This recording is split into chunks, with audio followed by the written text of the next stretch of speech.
The HOA president stood in court, ready to crush another helpless family with her power. But when she violently shoved the pregnant woman in rage, everything changed. The judge's gavel slammed down with fury she'd never heard before. Then he spoke two words that shattered her world: my daughter. Her blood ran cold. Before you watch full story, comment below from which country are you watching. Don't forget to subscribe for more amazing stories. The fluorescent lights of courtroom 7B buzzed overhead as Sarah Mitchell clutched her swollen belly, her 8-month pregnancy making every movement deliberate and careful. Her husband, David, held her arm gently as they navigated through the wooden benches toward their assigned seats. The air felt thick with tension, heavy with the weight of injustice that had brought them here. Across the aisle sat Karen Whitmore, the president of the Riverside Gardens Homeowners Association, her perfectly coiffed blonde hair sprayed into an immovable helmet, her lips pressed into a thin line of self-righteous satisfaction. She wore a designer pantsuit that screamed money and privilege, her manicured nails tapping impatiently against her leather briefcase. This nightmare had begun 6 months ago when Sarah and David moved into their modest townhouse in Riverside Gardens. Their joy at finally owning a home had been short-lived. Karen had appeared on their doorstep within 48 hours, clipboard in hand, to inform them of 17 violations she had personally documented. The welcome mat was the wrong shade of brown. The small garden gnome David had placed by the door was not on the approved decorative items list. The curtains visible through their front window were not regulation beige. But Sarah and David had complied with every demand, spending hundreds of dollars they could barely afford to meet Karen's arbitrary standards. They were saving for the baby, clipping coupons, working extra hours, dreaming of the nursery they would create. Yet nothing was ever good enough for Karen Whitmore. The harassment escalated. Karen would appear at their door at 7 in the morning on weekends to measure the exact height of their grass. She filed complaints about the color of David's work truck parked in their own driveway. She claimed their outdoor trash bins were visible from the street 30 seconds before the approved placement time. Then came the letters. Formal notices threatening fines, legal warnings about potential foreclosure. Sarah's blood pressure had spiked during her prenatal appointments, her doctor expressing concern about the stress. The baby's movements became more agitated. Sarah would wake at 3 in the morning, crying, terrified of losing their home while trying to bring new life into the world. The final straw came when Karen had their water shut off for an entire day, claiming they were in violation of the landscaping watering schedule. Sarah had been hospitalized overnight for dehydration and stress. The doctors warned that another episode could endanger both her life and the baby's. David had finally snapped. He hired a lawyer with money borrowed from his parents. They filed a lawsuit against Karen and the HOA for harassment, emotional distress, and endangerment. The evidence was overwhelming: hundreds of text messages, dozens of violation notices, witness statements from neighbors who had suffered similar treatment but were too afraid to speak up. Now, as Sarah lowered herself carefully onto the hard wooden bench, feeling the baby kick against her ribs, she allowed herself a small flame of hope. Justice was finally within reach. Karen turned in her seat, her cold blue eyes scanning Sarah with undisguised contempt. She whispered something to her attorney, a slick-looking man in an expensive suit, and they both laughed quietly. Sarah's hands trembled as she placed them protectively over her belly. David squeezed her shoulder, his jaw clenched with barely contained rage. "All rise," the bailiff announced. The Honorable Judge Michael Richardson presiding. The room stood as one. Sarah struggled to her feet with David's help, her back aching, her ankles swollen. She kept her eyes downcast, exhausted from another sleepless night. But then she heard it. A sharp intake of breath from across the aisle, a gasp that sounded like a person seeing a ghost. Sarah looked up just as the judge entered through his chamber door. He was a distinguished man in his late 50s, with silver hair and sharp, intelligent eyes behind wire-rimmed glasses. He carried himself with quiet authority, his black robes flowing behind him as he approached the bench. Sarah glanced toward Karen and froze. The HOA president's face had gone completely white. Her mouth hung open in shock. Her hands gripped the table in front of her so tightly her knuckles turned bone white. The judge settled into his seat, arranging papers before him. Then he looked up, surveying the courtroom with practiced efficiency. When his eyes landed on Karen, something flickered across his face, recognition, followed immediately by disappointment so profound it was almost palpable. "Be seated," he said, his voice controlled and professional. But Karen remained standing, swaying slightly, as if her legs might give out beneath her. "Ms. Whitmore, please be seated," Judge Richardson repeated, his tone cooling several degrees. Karen collapsed into her chair, her face now flushed red, her breathing rapid and shallow. Sarah looked at David, confused. He shrugged, equally bewildered. The judge opened the case file before him. Mitchell vs. Whitmore and the Riverside Gardens Homeowners Association. This court will hear arguments regarding alleged harassment, emotional distress, and endangerment. He looked directly at Karen. "Before we proceed, I need to address a personal matter on the record." The courtroom fell silent. "The defendant, Karen Whitmore, is my daughter," Judge Richardson stated flatly, his voice devoid of emotion. "I have not spoken to Ms. Whitmore in 12 years, following her decision to cut all ties with our family after her mother's death. However, I am aware that this relationship may present a conflict of interest. Ms. Whitmore, do you wish to request a different judge?" Karen's lawyer jumped to his feet. "Your Honor, yes, we absolutely request." "I wasn't speaking to you, counselor," the judge interrupted, his eyes never leaving Karen. "I'm speaking to my daughter. Karen, do you wish to have this case reassigned?" Karen's mouth opened and closed like a fish out of water. Tears began streaming down her face, cutting tracks through her makeup. I. She stammered. "Let me be clear," Judge Richardson continued, his voice hardening. "If you request reassignment, this case will be postponed for at least 6 months while it works through the system. If you allow me to preside, I give you my word that I will judge this case on its merits alone, regardless of our personal history. The decision is yours." Sarah watched this exchange with growing confusion and hope.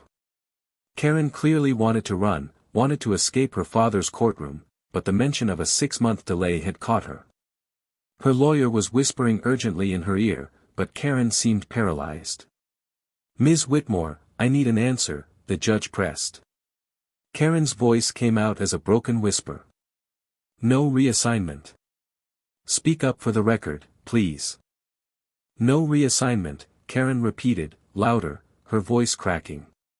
"Very well. Let the record show that the defendant has waived her right to request a different judge despite the disclosed relationship." Judge Richardson turned his attention to the case file, putting on his reading glasses. "Now, let's proceed. Mr. Henderson, I assume you're representing the plaintiffs?" Sarah's attorney, a kind man in his 40s named Robert Henderson, stood. "Yes, Your Honor. Present your opening statement." As Mr. Henderson began outlining their case, Sarah found herself studying the judge's face. There was something broken there, beneath the professional mask. When he glanced at Karen, Sarah saw pain mixed with the disappointment. This was a father looking at a daughter he had lost long ago. But then Karen made her fatal mistake. As Mr. Henderson described the harassment, the letters, the threats, Karen let out a derisive snort loud enough for the entire courtroom to hear. Judge Richardson's head snapped up.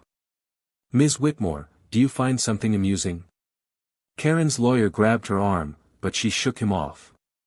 The stress, the shock of seeing her estranged father, the fear of losing, it all came crashing down, and Karen's carefully constructed control shattered. "This is ridiculous," Karen burst out, standing abruptly. "These people moved into a prestigious community with rules and standards. They're the ones who—" "Sit down," Judge Richardson ordered, his voice cold as ice. "No." Karen shrieked. "I won't be silent while these freeloaders try to destroy everything I've built. They're trashy and cheap and they don't belong." Sarah tried to stand, wanting to defend herself, but the movement was too quick. A sharp pain lanced through her abdomen. She gasped, clutching her belly. Karen, lost in her rage, took a step toward Sarah, her finger pointing accusingly. You. This is all your fault. Playing the victim with your pathetic pregnancy, trying to. What happened next occurred in slow motion yet too fast for anyone to stop. Karen, moving forward in her fury, didn't see Sarah rising from her seat. They collided. Karen's designer heel caught on the leg of the bench. She stumbled forward, her arms flailing, and in a moment of pure instinct to catch herself, she grabbed at Sarah. But Sarah, off balance and protective of her belly, twisted away. Karen's hand caught Sarah's arm in a grip like a vice, yanking hard. Sarah cried out as she was pulled forward. Her foot caught on the chair leg. She felt herself falling, the world tilting, her only thought to protect the baby. Her hands went to her stomach as she crashed to the floor, landing hard on her side. The courtroom erupted into chaos. David lunged for his wife, dropping to his knees beside her. Sarah. Baby, are you okay? Sarah couldn't breathe. The pain in her side was excruciating. Worse, she felt a warm wetness spreading between her legs. Her eyes widened in terror as she looked down and saw blood beginning to seep through her dress. The baby, she whispered, her voice breaking. David, the baby. Someone call an ambulance. David roared, cradling Sarah's head. Judge Richardson was on his feet, his face ashen. Bailiff. Emergency medical services, now. Karen stood frozen, staring at her hands as if they belonged to someone else. The color had drained from her face. I didn't mean. Mr. Henderson knelt beside Sarah, removing his jacket to place under her head. Help is coming, Sarah. Just breathe. Keep breathing. Sarah's vision blurred with tears and pain. She could feel the baby moving frantically inside her, as if sensing the danger. Please, she sobbed, looking up at David. Please, not our baby. Please, God, not our baby. The courtroom doors burst open as paramedics rushed in with a stretcher. They moved with efficient urgency, checking Sarah's vital signs, asking questions that David answered through his own tears. As they lifted Sarah onto the stretcher, she let out a scream of agony. Blood was now clearly visible, soaking through her dress, pooling on the floor where she had fallen. We need to go now, one of the paramedics said urgently. This is a possible placental abruption. We're losing time. David started to follow, but Sarah grabbed his hand. Don't leave her, she gasped, her eyes finding Karen, who stood trembling and crying in the middle of the courtroom. Don't let her get away with this. I'm coming with you, David insisted. No, Sarah said with surprising strength. I'll be okay. The baby will be okay. But if you leave, she'll find a way out of this. Please, David. Please stay. For our baby. Make sure there's justice. David's face twisted with anguish, torn between his wife and the need to see this through. Finally, he nodded, kissing Sarah's forehead. I love you. Fight for our baby. I'll be there as soon as I can.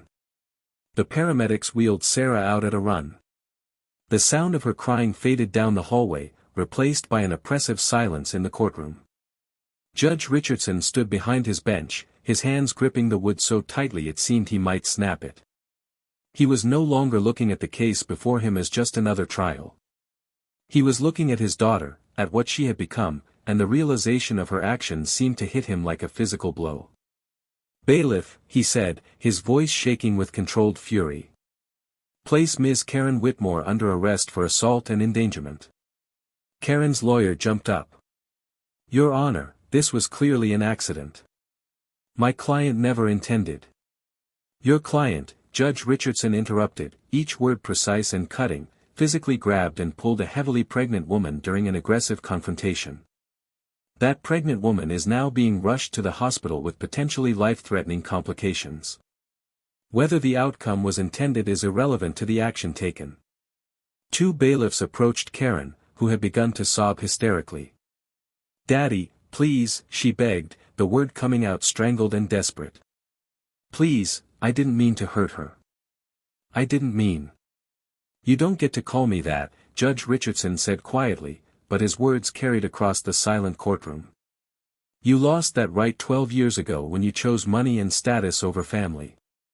When you blamed your mother for not leaving you a bigger inheritance, when you cut me out of your life because I wouldn't fund your lifestyle." Karen collapsed into the arms of the bailiffs, barely able to stand. "I made a mistake," she wailed. "I'm sorry. I'm so sorry." "You're not sorry for what you've done," the judge said, his voice breaking slightly. "You're sorry you got caught. You're sorry there are consequences. I've read this entire case file, Karen. I've read about how you've tormented this young couple for months. How you've used your position to bully and threaten them. How your actions sent a pregnant woman to the hospital once before." He paused, removing his glasses to wipe his eyes. "I raised you better than this," he continued, his voice thick with emotion. "Your mother raised you better than this. We taught you compassion, kindness, integrity. And somewhere along the way, you traded all of that for power and control." Karen's sobs echoed through the courtroom. "Take her into custody," Judge Richardson ordered. "Bail is set at $500,000. We will reconvene when Mrs. Mitchell is well enough to return to court. This session is adjourned." As the bailiffs led Karen away, she turned back to look at her father one last time. Judge Richardson had already turned away, gathering his papers, his shoulders slumped under the weight of this terrible day. David stood alone in the courtroom, his phone already in his hand, calling for updates from the hospital. His voice was steady, but his hands shook. "Please," he whispered to no one in particular. "Please let them be okay." The hospital waiting room smelled of disinfectant and despair. David sat in an uncomfortable plastic chair, his elbows on his knees, his head in his hands. 3 hours had passed since the ambulance had taken Sarah away. 3 hours of terrifying silence, broken only by the overhead announcements and the quiet crying of other families waiting for news. Mr. Henderson had come with him, refusing to leave. "You shouldn't be alone," the lawyer had said simply, settling into the chair beside David. Now, as the fluorescent lights hummed above them, David's phone rang. It was his mother. "Any news?" she asked, her voice tight with worry. "Nothing yet," David said, his throat raw from holding back tears. "They took her straight into emergency surgery. The doctor said, he said the fall caused something called placental abruption. The baby wasn't getting enough oxygen." He heard his mother's sharp intake of breath. "I'm praying, son," she said. "Your father and we're praying every second. They're going to be fine. Sarah's strong. The baby's strong." "She asked me to stay at the courthouse," David said, his voice breaking. "She was bleeding and terrified, and she asked me to stay and make sure that woman faced justice." "What kind of husband am I?" "The kind who honors his wife's wishes," his mother replied firmly. "The kind who trusts his wife's strength." She knew what she was asking, David. She knew you needed to be there. After they hung up, David stared at the emergency room doors, willing them to open, willing someone to come tell him something, anything. Finally, after what felt like an eternity, the doors swung open and a doctor in scrubs approached. She looked exhausted, but there was something in her expression that made David's heart stop. "Mr. Mitchell?" she asked.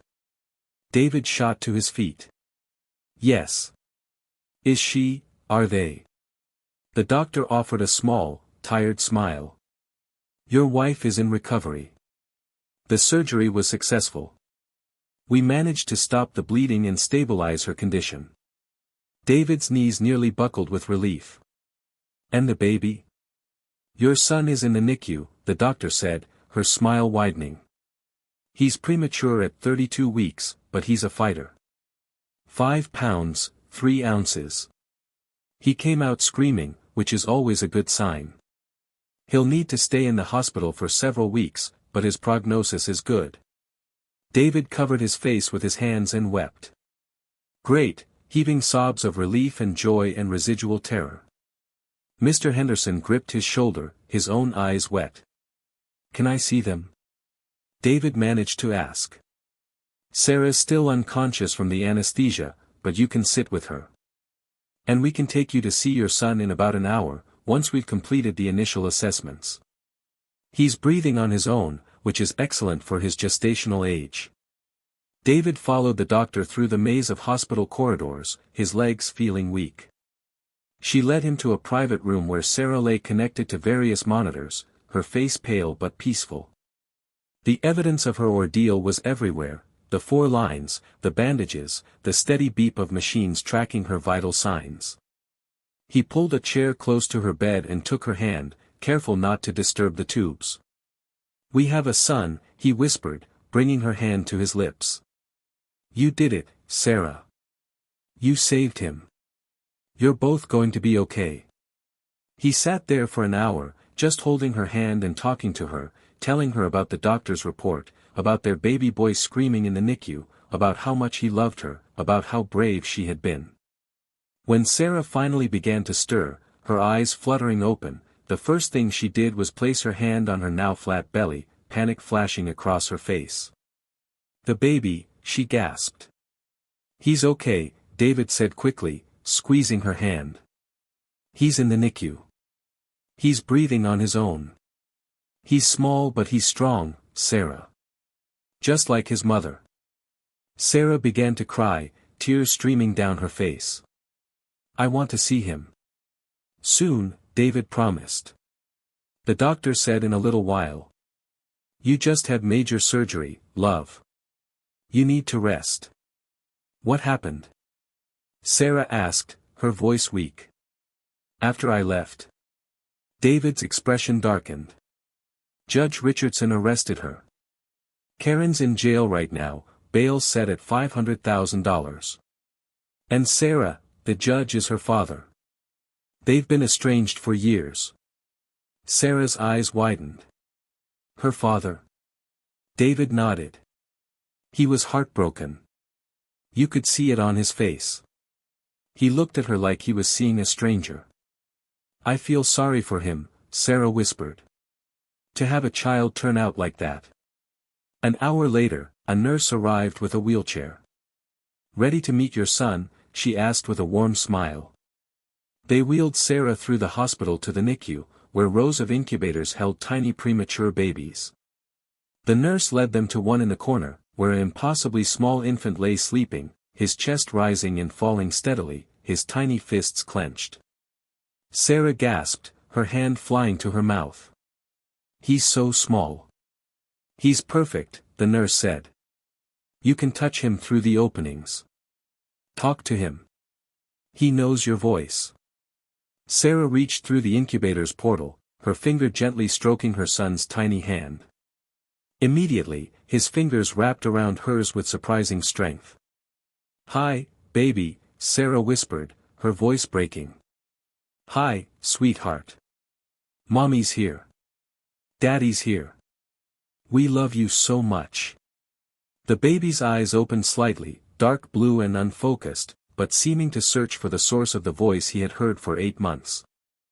David stood beside Sarah, his arm around her shoulders, both of them crying as they looked at the miracle they had created, the life that had almost been lost. We need a name, Sarah said softly. I've been thinking, David replied. What about Michael? After the judge who made sure there would be justice. After the man who stood up for what was right, even when it meant facing his own daughter's crimes. Sarah looked up at her husband and nodded. Michael David Mitchell. It's perfect. They stayed there for 2 hours, just watching their son sleep, marveling at each tiny movement, each small sound. The nurse taught them how to do skin-to-skin contact through the incubator openings, how to change his tiny diaper, how to understand the monitors. When they finally returned to Sarah's room, exhaustion was catching up with both of them. But Sarah grabbed David's hand before he could sit down. What happens now? She asked. With the case, with Karen? Mr. Henderson said we reconvene when you're well enough, David replied. But with the assault charge, the criminal case takes precedence. Karen's facing serious jail time. Good, Sarah said fiercely. She almost killed our son. She almost killed me. She terrorized us for months for no reason except her own cruelty and need for control. David squeezed her hand. Judge Richardson promised there would be justice. And from what I saw in that courtroom, he meant every word. 3 weeks later, Sarah walked into courtroom 7B again, but this time everything was different. She was thinner, recovering from surgery, but she carried herself with a new strength. More importantly, baby Michael was stable enough that they could leave him in the excellent care of the NICU nurses for a few hours. David walked beside her, protective and proud. The courtroom was packed. Word had spread about the case, the HOA president who assaulted a pregnant woman, the judge who turned out to be her estranged father, the miracle baby fighting for life in the NICU. Local news cameras lined the back wall. Neighbors from Riverside Gardens filled the benches, many of them clutching their own documentation of Karen's harassment over the years. Karen sat at the defense table, looking nothing like the polished, confident woman who had stood there a month ago. She wore an orange jumpsuit, her hair pulled back simply, her face bare of makeup. She had lost weight. Her eyes were hollow and red-rimmed from crying. She couldn't make bail. None of her wealthy friends had been willing to put up the money. The people she had terrorized and looked down on for years had turned their backs on her when she needed them most. All rise, the bailiff called. Judge Richardson entered, and this time there was no shock, no surprise. Just the weight of what was to come. He had recused himself from presiding over the trial itself, that would be handled by another judge. But he had retained authority over the initial hearing and sentencing recommendations. Once everyone was seated, Judge Richardson looked directly at Sarah. Mrs. Mitchell, how are you feeling? He asked, his voice gentle. Better, Your Honor, Sarah replied. Thank you for asking. And your son? Sarah's face lit up despite the seriousness of the situation. He's doing wonderfully. He's up to 5 pounds, 9 ounces. The doctors say we might be able to bring him home in 2 more weeks. The judge smiled, a genuine expression of relief. I'm very glad to hear that. He paused, then turned his attention to the courtroom at large. Before we proceed with the legal matters at hand, I want to address something directly. He removed his glasses, setting them carefully on the bench. Many of you know that the defendant is my daughter. Some have questioned whether I can be impartial in this matter. Let me be clear about something. When Karen Whitmore assaulted Mrs. Mitchell in this courtroom, she stopped being my daughter in any meaningful sense. She became a defendant who committed a violent crime in my presence, in my courtroom, against a vulnerable pregnant woman. Karen flinched as if struck. However, the judge continued, because of our relationship, I have asked Judge Patricia Collins to oversee the criminal trial. I will only be presiding over today's initial hearing and bail reconsideration. Judge Collins is known for her fairness and her no-nonsense approach to justice. Ms. Whitmore will receive a fair trial. He put his glasses back on and opened the file before him. Now, let's address the current charges. Ms. Whitmore, you are charged with assault causing bodily harm, assault of a pregnant woman, reckless endangerment, and criminal harassment. How do you plead? Karen's lawyer, a different attorney now, the expensive one had quit when she couldn't pay his retainer, stood up. Your Honor, my client wishes to plead guilty to all charges. A murmur ran through the courtroom. Judge Richardson's eyebrows rose. Ms. Whitmore, do you understand what this means? By pleading guilty, you waive your right to a trial. You will proceed directly to sentencing. Karen stood slowly, her chains rattling. Yes, Your Honor. I understand. I'm guilty. I'm guilty of everything. Her voice broke. I'm guilty of being a terrible person. A terrible daughter. A terrible human being. Sarah felt David's hand tighten around hers. She looked at Karen and felt a confusing mixture of anger and pity. The woman had destroyed her own life through cruelty and arrogance. "Very well," Judge Richardson said. "Before I make sentencing recommendations, I want to hear from the victims. Mrs. Mitchell, would you like to make a statement?" Sarah stood, David helping her. She walked to the front of the courtroom, her hands shaking slightly as she held her prepared notes. "Your Honor, members of the court," she began, her voice soft but clear. 3 months ago, my husband and I moved into what we thought would be our forever home. We were excited to start our life there, to raise our baby in a safe community with good schools and friendly neighbors. She paused, looking directly at Karen. Instead, we found ourselves living in constant fear. Karen Whitmore made it her personal mission to make our lives miserable. She harassed us daily over the most trivial things. She threatened us with fines we couldn't afford. She made me so stressed that my blood pressure spiked dangerously high. My doctor warned me that the stress was endangering my pregnancy. Sarah's voice grew stronger, fueled by remembered pain and fear. But Karen didn't care. She didn't see me as a human being, as a mother-to-be who was terrified for her child. She saw me as someone beneath her, someone who didn't deserve basic human decency. And when I dared to stand up to her, when we dared to sue her for her cruelty, she assaulted me. Tears began rolling down Sarah's cheeks. Because of her actions, my son was born 2 months premature. He weighed just over 5 pounds. He couldn't breathe properly on his own at first. He's been in the hospital for 3 weeks, fighting every day just to grow strong enough to come home. I almost died on the operating table. The doctor said if the ambulance had taken 5 minutes longer, we might have lost him. She wiped her eyes, but kept her gaze steady on Karen. I want Karen to understand what she did. She didn't just push me. She didn't just cause an accident. She almost murdered my child. She almost took away the most precious thing in my life before I even got to hold him. Every time I sit in that NICU, watching my tiny baby boy fight for every breath, I think about how easily this could have been avoided. If she had just had an ounce of kindness, an ounce of human compassion. The courtroom was completely silent except for the sound of Sarah's voice. But here's what Karen will never understand, Sarah continued. Despite everything she did to us, despite almost killing my son, I don't hate her. I pity her. Because she's built her entire life around power and control and cruelty, and in the end, she has nothing. No one came to bail her out. No one stood by her. All that money and status and designer clothes, and she's alone in a cell wearing an orange jumpsuit, with no one who cares about her.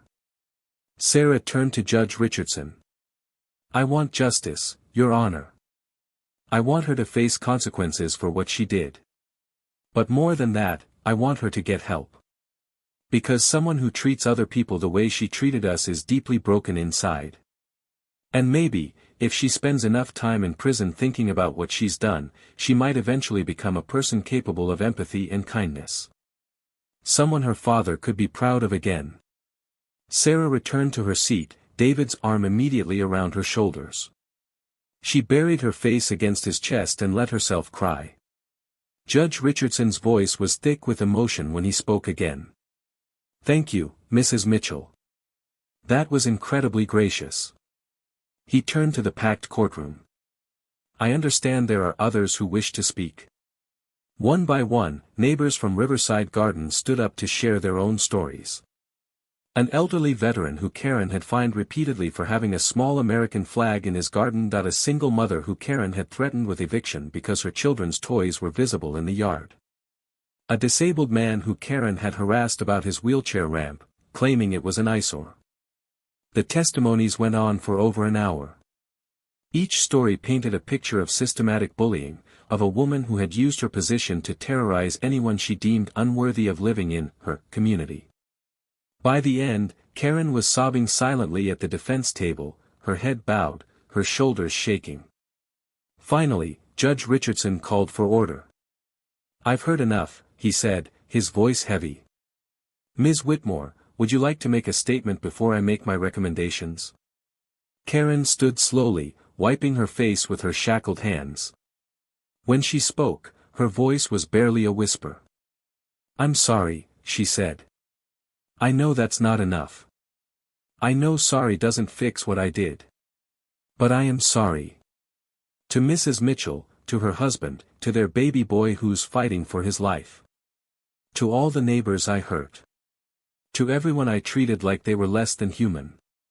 She turned to face her father. "And Daddy, I'm sorry to you most of all. You and Mom raised me right. You taught me to be kind and compassionate. But somewhere along the way, I forgot all of that. I became obsessed with being important, with being powerful, with being better than everyone else. And in doing that, I became the worst version of myself." Her voice broke completely. "I don't expect forgiveness. I don't deserve it. But I want you to know that sitting in that cell for the past month, I've had a lot of time to think. And I finally understand what I lost when I cut you out of my life. I lost the only person who ever really loved me, the only person who would have stood by me if I had just been a good person. I threw that away for money and status and pride. And now I have nothing." Judge Richardson's face was a mask of pain. Sarah could see him struggling to maintain his composure. "Thank you, Ms. Whitmore," he said formally.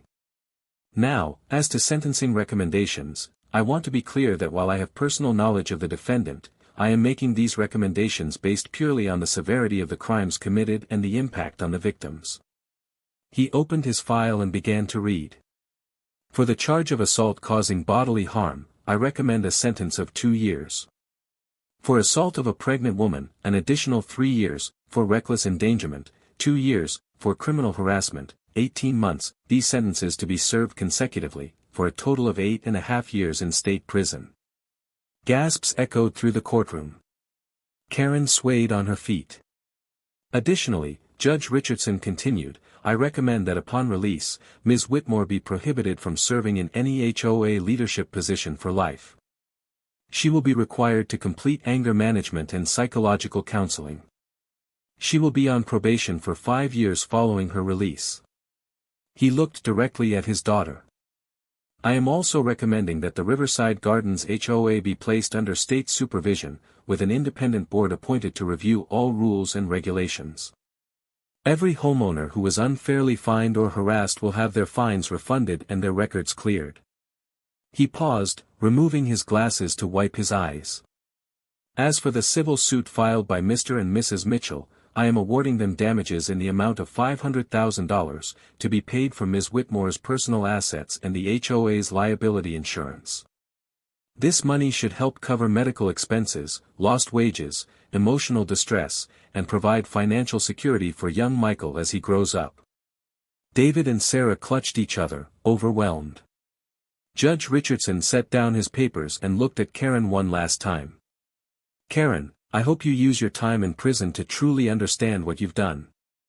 Not just to the Mitchells, but to yourself. You had every advantage in life. A loving family, a good education, opportunities. And you squandered it all on cruelty and pride." His voice softened slightly. "But I also hope that someday, you can find redemption. Your mother always believed that people could change, could become better. I have to believe that too, or else what was the point of any of this? So use this time wisely. Become the person you were meant to be. And maybe, someday, if you truly change, we can talk again. Not as judge and defendant, but as father and daughter." Tears streamed down Karen's face as the bailiffs led her away. Just before she disappeared through the door, she turned back and mouthed silently, "Thank you, Daddy." The spring sun shone warmly through the windows of the small townhouse in Riverside Gardens. Sarah sat in the rocking chair in the nursery, holding 6-month-old Michael as he nursed contentedly. He had grown into a healthy, happy baby, with David's dark hair and Sarah's bright blue eyes. The walls of the nursery were painted a soft yellow, decorated with hand-painted clouds and stars that David had lovingly created. The settlement money had not only covered all their medical bills but had given them financial breathing room they'd never dreamed possible. But more than that, it had bought them peace. The new HOA board had immediately repealed most of Karen's ridiculous rules. Neighbors were finally free to personalize their homes, to have colorful welcome mats and garden gnomes and children's toys visible in their yards. The community had transformed from a fearful, oppressive place into an actual neighborhood where people knew each other's names and helped each other out. David walked into the nursery carrying his phone, a strange expression on his face. "You got a letter," he said quietly. "From Karen." Sarah looked up, surprised. "What does it say?" "I haven't opened it. I wanted to wait for you." David sat down on the floor beside the rocking chair, carefully opening the envelope. The letter was handwritten on plain paper, the words slightly smudged as if tears had fallen while writing it. David read aloud. "Dear Sarah and David. I know I have no right to write to you. I know that my apologies mean nothing compared to what I did. But I wanted you to know that I think about you every single day. I think about Michael, and I pray that he's healthy and happy and surrounded by love. Prison has given me a lot of time to reflect on who I became and why. I've been working with a therapist, and I'm starting to understand how my fear of not being good enough turned into this need to control everything and everyone around me. It doesn't excuse what I did. Nothing excuses it. But I'm trying to understand it so I can change. I heard about Michael's name. That you named him after my father. I can't tell you how much that means to him, and to me. My dad visits me once a month. We're slowly rebuilding what I destroyed. He tells me about the Riverside Gardens community, about how it's become a real neighborhood now. About the kids playing in their yards and neighbors having barbecues together. That's what it should have been all along. I'll be in here for many more years. And that's exactly where I should be. But I want you to know that when I eventually get out, I will spend the rest of my life trying to make amends. Not to you specifically, I understand if you never want to see me again. But to the world. To be the kind of person who helps instead of hurts. Thank you for your mercy in court. Thank you for seeing me as a broken human being instead of just a monster. And thank you for giving my father a reason to smile again. He talks about Michael all the time, about how brave you both are, about what wonderful parents you're going to be. I hope your son grows up surrounded by kindness and love. I hope he never encounters someone like the person I was. And I hope that someday, he'll live in a world where people treat each other with the grace and compassion you showed me, even when I least deserved it. With genuine remorse and hope for your family's happiness. Karen." Sarah was crying by the time David finished reading. She looked down at Michael, who had fallen asleep in her arms, his tiny hand curled around her finger. "Should we write back?" David asked. Sarah thought for a long moment, rocking slowly, feeling the weight of her sleeping son, the miracle who had survived despite everything. "Yes," she said finally. "But not now. Let's wait until Michael is a little older. Until we can tell him the whole story, the hard parts and the hopeful parts.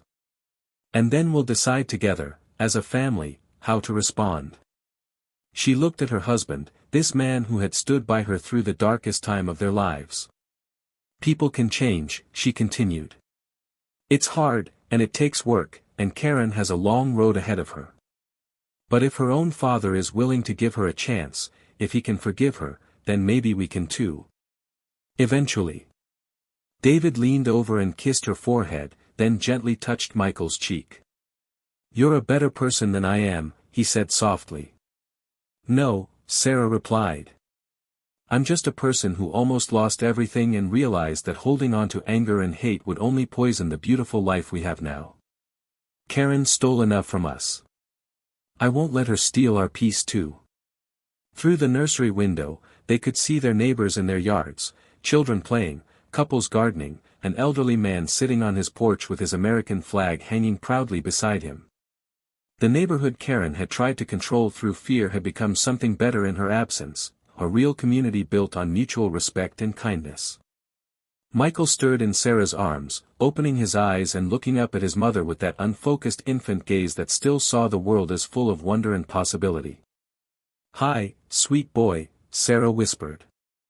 "You're going to grow up knowing that even when people make terrible mistakes, even when they hurt us deeply, we still have a choice. We can choose anger, or we can choose to heal. We can choose revenge, or we can choose peace." She kissed his forehead softly. "And we're choosing peace. Every single day, we're choosing love and peace and forgiveness. That's the world we're going to build for you, baby. That's our promise." David put his arm around both of them, and they sat there in the warm spring sunshine, a family born from struggle but defined by love, looking toward a future bright with hope and possibility. Outside, a neighbor waved hello. David waved back, smiling. This was home now. Not because it was perfect, but because they had fought for it, survived for it, and chosen to fill it with grace instead of bitterness. And in a prison 200 miles away, Karen Whitmore sat in her cell, reading a letter from her father. In it, he described visiting Sarah and David's townhouse, meeting little Michael for the first time, holding the baby boy named in his honor. He wrote about second chances and redemption, about the long road ahead but also about hope. Karen folded the letter carefully and placed it under her pillow, where she kept all his letters. Then she picked up the book her therapist had given her about restorative justice and community healing, and she began to read. The road to redemption was long and hard. But for the first time in years, Karen Whitmore was walking in the right direction. And that, perhaps, was justice too.